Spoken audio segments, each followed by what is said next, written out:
Now, we were just talking about your drug intake, your homosexual experiences. I know that's something that's private, so we won't go there right now. But I would think this must feel almost like the double acts feel, because you guys have been playing these wonderful roles for, is it since 2014 or is it this? That's right, 2014. Wow. Right. Do you think does it evolve like musicians and double acts? Even though the material is the same, I'm sure it feels different. It's sort of, there's nights when it sort of hits you. It's settled down. It's kind of relaxed. Whereas I think at the beginning when we started out, we only had 2 weeks rehearsal the very first. Nice. The most terrifying 2 weeks I can remember in a while. And because it was a new piece, it was Jer's first play and to be performed, and it was so we were chopping it and changing it, cutting it. It was chunks of prose originally, and then it became was now gone. Actually, it was a great play. I don't mean that.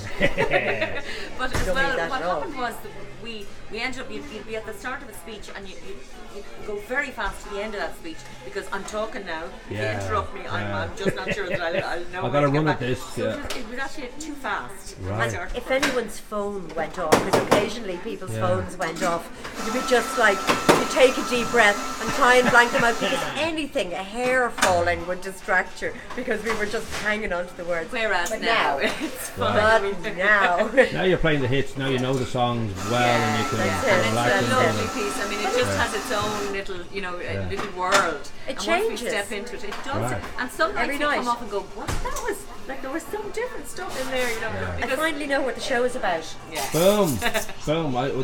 Jer should have explained, of course, but I think she just wanted you guys to explore and find out what the hell is this about. And the fact that it is about an obsession, really, for, I think, most of the adult world, certainly the Western world, we kind of worry about, how do we look, and are we putting on weight, or are we, it's probably increasingly so for the younger generation now. There's a real kind of, onus on the body shape and all that. I mean, I don't know if you guys sort of, it was sort of, you recognise the struggles in there, whether it was just all, because it is kind of, there's a sadness as well to these things. Yeah, it's an ongoing, I would have my weight issues, like I'm up, I'm down, I'm very skinny for at least 2 weeks every year, aren't I? Hey! And then I'm delighted myself, but I just can't hold it together. So for me, it absolutely, and my sister was anorexic, so there was a huge weight thing in our family. Everybody has their own. I am a bit of a Pam. I'm kind of all the time, kind of mentally the cash register. But it is it's a beautifully observed play. Yeah. Right. It really is, and I think it's not just well observed; it's also compassionately observed, which is really important. So, and people watching identify with one or other of us, but they as you say, it's compassionate. She's not laughing at the one who's struggling in any way, and it turns out that the one who's struggling is calmer and has actually much more common sense than the one who seems to have it all together. Well, that's the thing. That's the good twist. I think everybody has a suspicion that the happy pair twins ultimately are, and it's not necessarily true, but they always think if you're that on, like there's something wrong, like that What's in the shadow? Say what, the shadow? What's in the shadow? That's it. If they're that happy, what's in the shadow? I'd say there's some dark, twisted stuff going on with the Flintstones. That's just it'll all come out. That's it'll a all come out projection. That's a eventually. projection. But that brings you with Jer It's all now. the drugs. This was an early kind of piece of work for her. She's done incredibly well. She's done novels, and she's done many development novels. theatre with She's written three plays. I think she's written 3 novels. She's written 3 plays since. Wow. And it just plays beautifully, and it's beautifully structured. For where it starts, and it kind of goes through the year, and literally as they so there's a lovely sort of build, and the audience we kind have of our goes third person who's the diet leader. Yeah. Boom. So that any time we go voice, behind the screen into the when you hear the voice of Maria McDermott, who plays the diet leader. So funny. And Yeah. and we're actually improvising immediately after her back. So all the things that. So we have to make each other laugh, thinking of ridiculous kind of responses to her kind of jingoistic stuff. So that's what we do. Yeah. I would think that as any actor, it's always a great thing when you're in something that's a hit, and it's a lovely feeling when an audience go with you and there's laughter, and there's that's really the core is that they're moved and they feel they went somewhere with you and all that.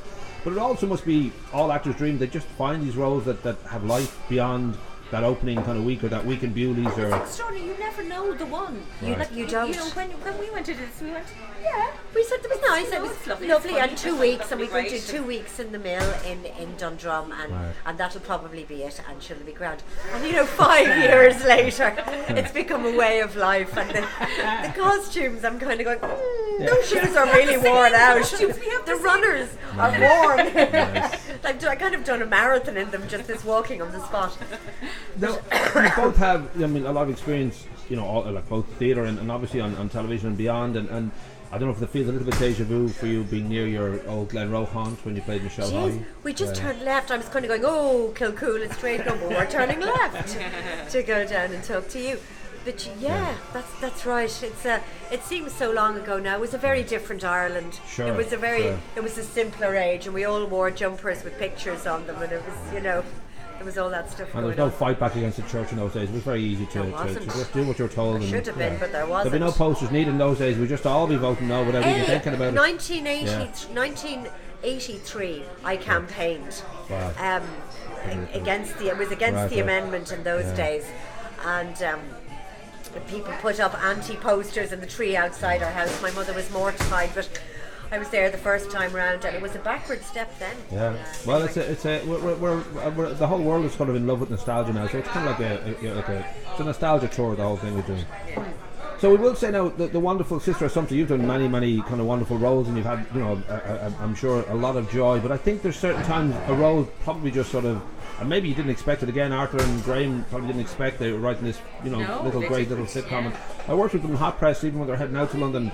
It felt like, well, this will just be a bit of fun, and they might be lucky. Yeah. But Ted is now kind of part of the. Totally is.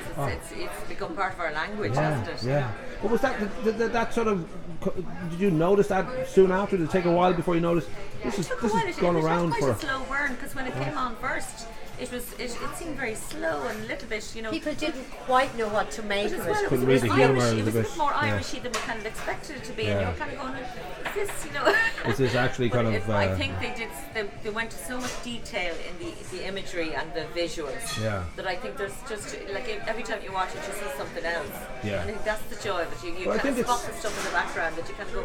Like they painted pictures for the back of the set. They had, like, you know, for the phone call when they ring in the nuns. Yeah. They had 8 extras on computers, and a set just for that shot, you know. But I think that notion too that it's kind of panto in a way, and yet at the same time it's that great mix of, you know, Arthur and Graham are smart people, and they'd be, you know, they're politically minded, and they'd be socially minded, and there'd be a great love of the oddities. Yeah, Big Train and beyond, and obviously you know, Black Books and all that. But that notion that it's the great kind of balance, which is tricky to get, that it is very kind of broad and funny. And yet at the same time, there's a lot of kind of clever. And it's also this mix, this coincidental mix of people. Like I think Jared and Isobel and myself, you know, just that it just came together, and Caroline directed. Just came together at the right moment. Planets aligned. You know, I think that did happen with Father Ted. They were just the right people. It was the best thing ever for Dermot Morgan, I think. Oh, unbelievably so. Yeah. Well, he like some, you know, actors just needed to. Like we think of the great McCann, he just never had that moment that really proved he was that kind of figure in Irish acting. I think his first name. What's the great Irish actor? He's passed away.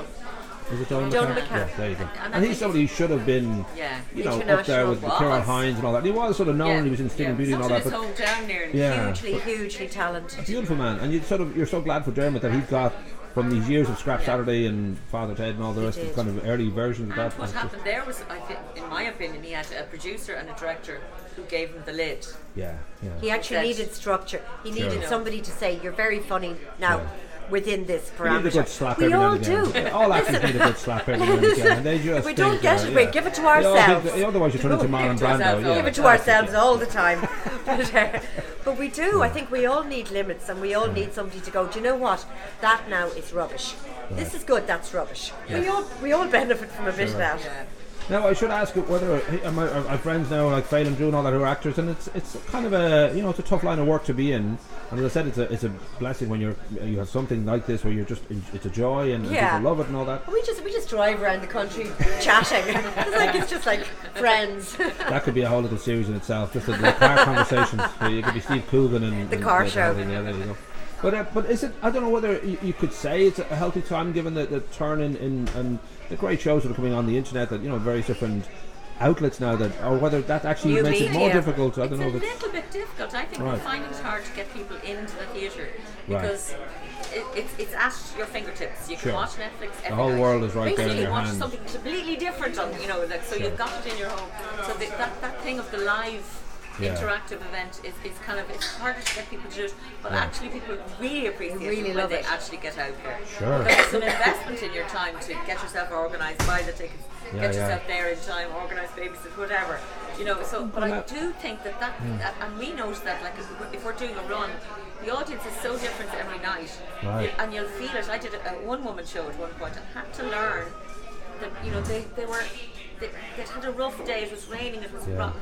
They had a terrible difficult time getting parking. The audience was in a crap mood. And I had to learn not to take that on. Not and take it personally. Guide them very gently back into this new world. And It's got to feel like a house party. And so if you had a bad time getting there, you had a flat tire and all that, it takes you a while to get into the mood, and you kind of have to be a good host. And in a way, it's... Thankfully, they saw something, and obviously going there in the first place, they saw something they wanted to see in the thread of it. So, you know, actors so appreciate the audience coming. You know, you can't get people to go out. I think that's the thing about the internet. Trying to get people to go out the door is the big Well, the great it's very isolating, because there's something nice about being in an audience that are all laughing together. Well, it multiplies and magnifies the feeling. It just becomes a communal kind of, and it's a much bigger laugh when you're laughing with other people. And the young Ross McFarlane now, who we just met there, that's his feeling, is that he knows we're all basically in pajamas by 7 or 8 o'clock. Most people, it's just the way we live now. It's fine. We have very, very cheap booze, and we've got big feck off tellies, and we've the internet and all that. But the actual feeling of going out and joining hands with the living is kind of a very... You're absolutely right. Very sweet. And then what we do, we always meet people afterwards, because otherwise it's back to the drugs again. We're just going home. Yes, you need to come down and have a bit of fun. Yes, you were great. Be my injectable permitter pills.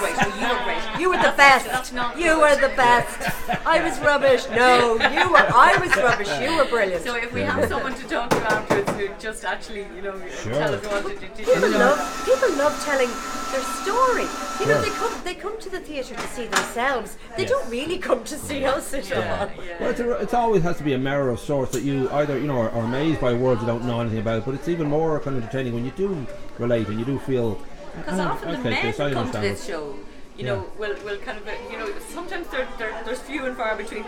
But sometimes they'll say, you know, it really gave me an insight into what's going on, but all this stuff is, and I think men more and more are feeling it, that this body. Men are feeling this. Men are feeling. There's a lot of pressure around nutrition, fitness, and body image. It's the happy persons. Those feckers are making us all look bad. You really have it in for them. You are a perfect specimen of manhood. So I don't actually have to think about it. You wouldn't you make the rest of us feel inadequate. This relaxed muscle. If I tense it up now, you wouldn't believe. Will I punch you? No, maybe after the show. After the show. We keep that for the green room. I think that's green room activity. Yeah, there you go. But yeah, there's definitely men have come on board with this idea that, you know, the grooming and the appearance and the fitness and all waxing. that. I mean, health is good. Obviously, health is good, but it's the actual appearance thing, the obsessions with, you know, how good do I look as opposed to how healthy am I it's kind of a worry. It just ups the ante, because everyone looks a bit more buff, so you're just basically, everyone's got the same. Again, back in parchments, they're breeding a super race. All these women are eating all this healthy food. In about 10 years' time, we won't be able to catch them. You won't be able to catch them. It's not fair. It's not fair. Well, we should obviously say that as much as there's a huge amount of thought and you know, it's going to touch on a lot of things that people feel with the play. It's just, bottom line, it's very funny though. I mean, I again and again, there's just that feeling that people are going to come out smiling, because it's, you know, one thing to reflect on life, but to be able to laugh at it is hugely important. Isn't it the most ultimately adaptive, what Freud would call the most adaptive thing in the world? Whatever the rubbish is, find something to laugh at it. And that thing of two women walking, I mean, we go walk, she takes me under her wing and brings me out walking. They solve the problems of the world while they're doing it, and that's the observation that Ger has taken on. She's so right. And they're two most unlikely. I'm so patronising. I'm such a patronising bitch. You know, I think obviously there must be typecasting going on. It is typecasting. But like the fact that there can be a friendship there is wonderful, and it's lovely to see that on stage, because you see so much, you know, antagonism and aggression and, you know, angst. Yeah, there's got to be conflict for drama. And actually, this is a kind play. Right. It's, you know, ultimately people leave it feeling good, and that the world is a kind place, and that matters. And from Lauren Hardy to Adam and Paul, the idea that two people are kind of writing the world in some way, they think, you know, just to follow any two people with the banging their heads occasionally and hugging each other occasionally, it's all kind of part of the human experience of you know, the friend that you just sort of riff with. And what gets you through. Yeah. So did you want to talk about the drugs and the homosexual experience next time? Okay.